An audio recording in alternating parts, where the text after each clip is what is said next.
Le 26 septembre dernier, Libération a consacré un portrait à l'ancienne tête d'affiche des socialistes, Raphaël Glucksmann.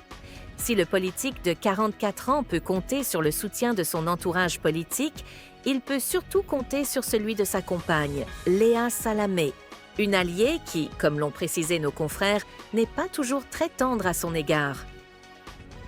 Dans un portrait consacré à Raphaël Glucksmann, paru le 26 septembre dernier, nos confrères de Libération se sont longuement intéressés à son couple avec la journaliste Léa Salamé.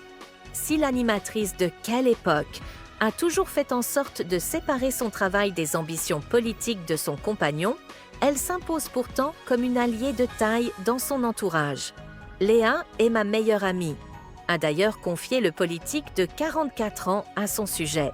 Pourtant, si la mère de Gabriel, née en 2017, soutient de manière indéfectible les ambitions politiques de son compagnon, elle n'est pas du genre à embellir la réalité.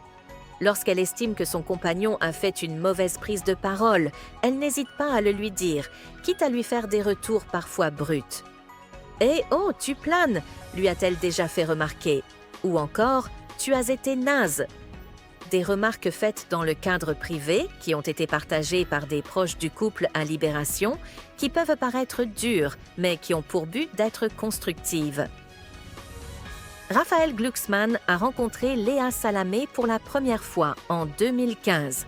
À l'époque, l'essayiste était invité dans l'émission « On n'est pas couché sur France 2 », où sa désormais compagne était chroniqueuse.